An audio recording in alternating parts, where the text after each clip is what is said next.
نحمده ونصلي ونسلم على رسوله النبي الأمين الكريم وعلى آله وأصحابه وأولاده وأزواجه المطهرين أما بعد أعوذ بالله من الشيطان الرجيم بسم الله الرحمن الرحيم الہدایہ قرآن کلاس میں دورہ قرآنی انسائکلوپیڈیا میں تمام شرکائے کلاس کو خوش آمدید۔ اللہ رب العزت ہماری یہ حاضریاں قبول فرمائیں اور ہمیں اس راستے پر تا دم آخر استقامت پذیر رہنے کی توفیق عطا فرمائیں۔ آپ سب کو معلوم ہے کہ ہم نے قرآنی انسائکلوپیڈیا جو کہ اس صدی میں حضور شیخ الاسلام ڈاکٹر محمد طاہر القادری مد ظلہ العالی کی ایک بہت بڑی خدمت ہے دین اسلام کے لیے اور بہت بڑا احسان ہے امت مسلمہ کے لیے، اس انسائکلوپیڈیا کا دور ہم نے شروع کیا ہوا ہے۔ تو انسائکلوپیڈیا میں حضور شیخ الاسلام نے، جیسا کہ سب کو معلوم ہے کہ قرآن کریم کے اندر موجود 4000 سے زائد موضوعات کو الگ الگ فرما کے تو پورے قرآن سے ہر موضوع سے ریلیٹ آیات کو اکٹھا کر کے اس موضوع کے تحت پرو دیا ہے، اکٹھا کر دیا ہے تاکہ طالبان علم جو ہیں ان کے لیے آسانی کے راستے مہیا ہو جائیں اور ہر طالب علم جتنی بھی استطاعت رکھتا ہو وہ خود قرآن کریم سے ہر موضوع کا علم لینے کے لیے رجوع کر سکے اور وہ کسی مشکل کا شکار نہ ہو کہ اب میں اس موضوع پر بات کرنے کے لیے کس کے پاس جاؤں اور کس سے پوچھوں کہ قرآنی دلائل اس پر کیا ہیں۔ تو حضور شیخ الاسلام کا بہت بڑا احسان ہے اس امت پر، ہم سب پر، کہ یہ راستہ انہوں نے آسان فرما دیا، اور یہ سب کرم، یہ سب توفیق اللہ رب العزت کی عطا اور چناؤ سے ہوتی ہے۔ تو اللہ پاک کا ہمارے اوپر بھی بہت بڑا کرم کہ ہمیں اللہ تعالیٰ نے یہ راستہ اپنانے کی توفیق عطا فرمائی کہ ہمارے اوپر جو حضور شیخ الاسلام کے وسیلے سے اللہ پاک نے احسان فرمایا تو اس احسان سے ہم فائدہ اٹھائیں، اپنے علم میں اضافہ کریں اور قرآن پاک سے صحبتیں حاصل کریں قرآنی انسائکلوپیڈیا کے حوالے سے۔ تو اس میں 4000 سے زائد موضوعات جو موجود ہیں ان میں سب سے پہلا موضوع جس کو آج کل ہم دیکھ رہے ہیں، سمجھ رہے ہیں، پڑھ رہے ہیں، وہ سب کو یاد ہو گیا ہوگا کہ وجود باری تعالیٰ پر دلائل۔ تو اس مین موضوع کے تحت پھر چھوٹے ٹاپکس آتے ہیں جن میں مختلف دلائل ہیں وجود باری تعالیٰ پر، تو ان کو بھی حضور شیخ الاسلام نے الگ الگ ٹاپکس بنا کر، نام دے کر، موضوعات بنا کر، تو ان کو بھی الگ الگ آیات ان کے تحت رکھی ہیں، جن میں سے 5 ہم پڑھ چکے ہیں اور 6واں موضوع آج ہم نے پڑھنا ہے۔ قرآن انسائکلوپیڈیا کی جلد نمبر 1 ہے اور صفحہ نمبر 422 جو آج ہم نے جس کا نالج لینا ہے۔ تو یہ 6واں موضوع جو ہے وجود باری تعالیٰ پر دلائل کے تحت، یہ موضوع الاستدلال برفعۃ السماء وخلق البروج السماویہ، یعنی آسمان کی بلندی اور سماوی کروں یعنی طبقات کی تخلیق سے استدلال،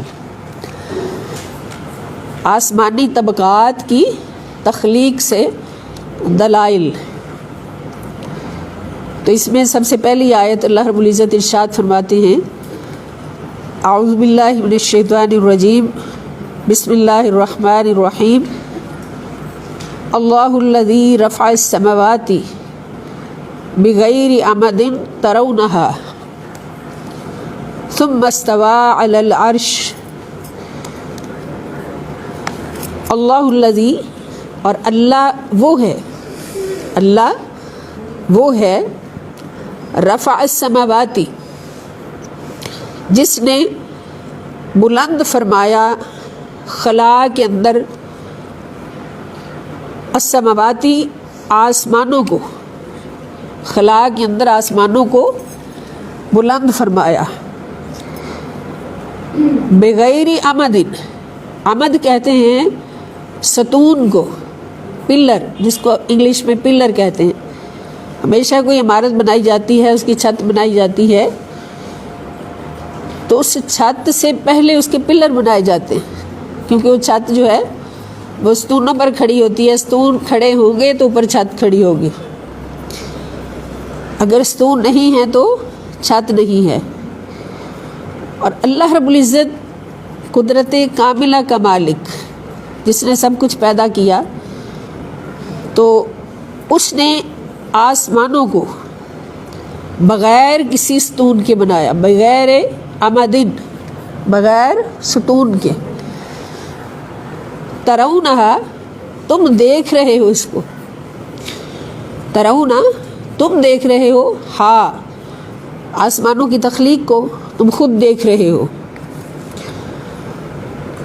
اب یہ حیرت کی بات ہے نا، اور یہی سے پتہ چلتا ہے کہ جو سمجھ نہ آ سکے وہ خدا ہے، جس کی سمجھ آ جائے بندے کو وہ خدا نہیں، کیونکہ اس کی ایک حد مقرر ہو گئی۔ جس کی سمجھ آ گئی بندے کو تو اس کی ایک حد مقرر ہو گئی، تو جس کی سمجھ نہیں آ سکتی اس کی کوئی حد ہی نہیں، لامحدود ہے۔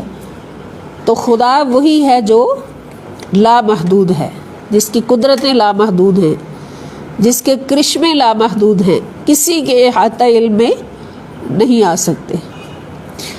وَلَا يُحِيطُونَ بِشَيْءٍ مِّنْ عِلْمِهِ إِلَّا بِمَا شَاءَ۔ آیت الکرسی میں اللہ پاک فرماتے ہیں کہ وَلَا يُحِيطُونَ، کہ ساری انسان مل کر بھی نہیں احاطہ کر سکتے، بِشَيْءٍ، تھوڑا سا بھی، من علم ہی، اللہ کے علم سے، الا بما شاء، سوائے اس کے جتنا اللہ چاہے، یعنی جتنا اللہ چاہے کسی کو علم عطا فرما دے، لیکن خود کوئی کوشش کرے تو اللہ کے علم کا احاطہ کوئی نہیں کر سکتا۔ ذاتی طور پر اللہ کے علم کا احاطہ کوئی نہیں کر سکتا، تو اللہ کی عطا سے جس کو جتنا علم مل جائے مل جائے۔ اللہ پاک جس کو جتنا علم عطا فرما دے تو وہی اس کی رینج میں آتا ہے، اور جو اللہ تعالیٰ نہ عطا فرمانا چاہے وہ کبھی بھی انسان کی رینج میں نہیں آ سکتا۔ تو اللہ پاک فرماتے ہیں کہ وہی اللہ ہے۔ اب یہ وجود باری تعالیٰ پر دلیل مل رہی ہے نا، کہ جب ہم آسمانوں کی تخلیق کو دیکھتے ہیں کہ 7 آسمان ہیں، ایک سے اوپر دوسرا، دوسرے سے اوپر تیسرا، تیسرے سے اوپر چوتھا، 7 آسمان ہیں طبق در طبق، اور جو کچھ ہم نے احادیث مبارکہ سے سنا اور سیکھا کہ جیسے زمین سے پہلے آسمان کا فاصلہ گھوڑے کی رفتار سے چلا جائے تو 5 صدیاں لگتی ہیں، 500 سال۔ اسی طرح پہلے آسمان سے دوسرے آسمان کا فاصلہ 5 صدیاں گھوڑے کی رفتار سے، پھر دوسرے سے تیسرے آسمان، 7ویں آسمان تک اگر کوئی انسان سفر کرنا چاہے تو گھوڑے کی رفتار سے 35 صدیاں لگیں گی، 3500 سال لگیں گی۔ تو یہ ساری قدرت جو ہے رب تعالیٰ کی، یہ کسی کے احاطہ علم میں آ سکتی ہے؟ کبھی بھی نہیں آ سکتی، کبھی بھی نہیں آ سکتی۔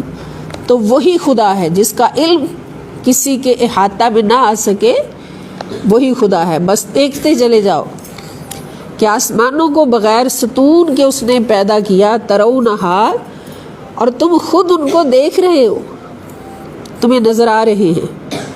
ثم استوى، پھر متمکن ہوا، یہ لفظ آپ بار بار پڑھ رہے ہیں نا، علی العرش، اپنے عرش اقتدار پر، اقتدار کی کرسی پر متمکن ہوا. کس طرح سے؟ اپنی شان سے.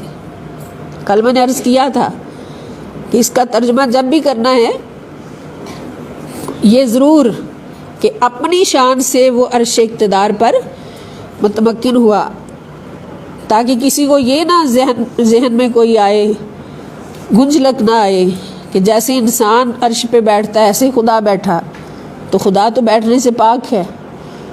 تو اس کا جواب یہی ہوگا کہ اللہ تعالیٰ اپنی شان سے اپنے اقتدار کے عرش پر متمکن ہوا، تاکہ پوری کائنات کا نظام چلائے، پوری کائنات کا نظام چلانے کے لیے.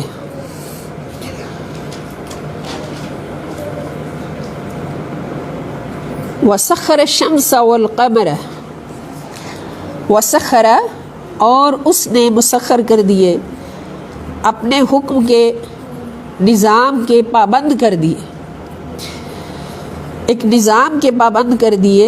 الشمس، سورج، والقمر، اور چاند، سورج اور چاند کو بھی ایک نظام کا پابند کر دیا. اور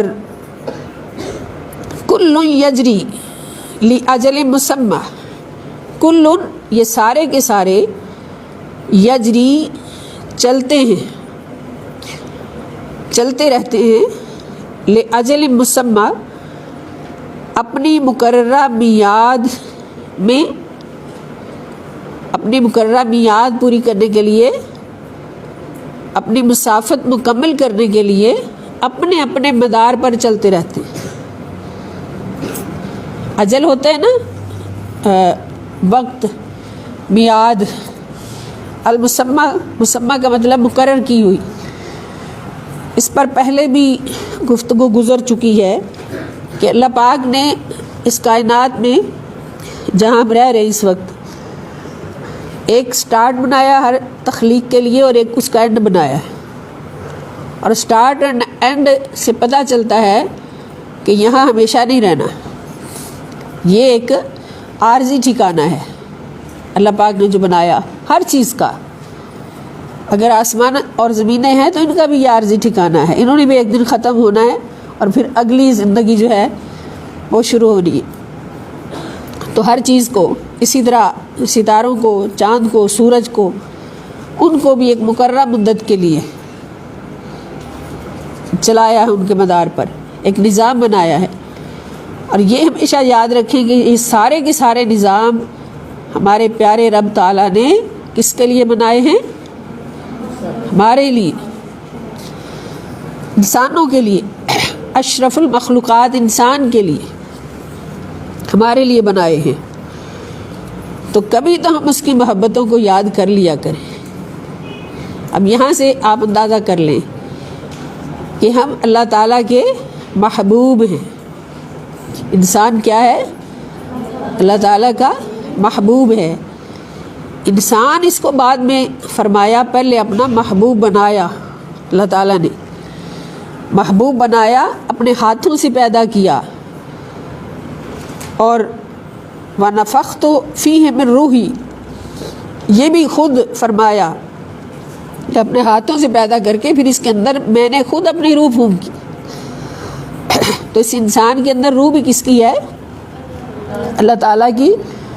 اور کسی فرشتے نے نہیں پکڑ کے ڈال دی، بلکہ اللہ پاک نے پھونک ماری ہے باقاعدہ. ہمارے اندر اللہ تعالیٰ کی پھونک کا فیض موجود ہے. اور وہی پھونک جو ہے وہ اللہ رب العزت کی فطرت ہے جو انسان کے اندر اللہ پاک نے ڈال دی، اپنی روح ڈال دی. تو اس فطرت پر قائم رہنے والے جو ہوتے ہیں وہی اللہ کے خلیفہ ہوتے ہیں. اور جو اس فطرت سے ہٹ جاتے ہیں، جیسا ماحول ملتا ہے، ماحول ان کو ہٹاتا ہے، تو پھر وہ اللہ کی خلافت سے خارج ہو جاتے ہیں. یاد رکھیں دنیا میں دو قسم کے بندے جیتے ہیں، ایک اللہ کے بندے ہیں، رحمان کے بندے ہیں، اور دوسرے نعوذ باللہ منہم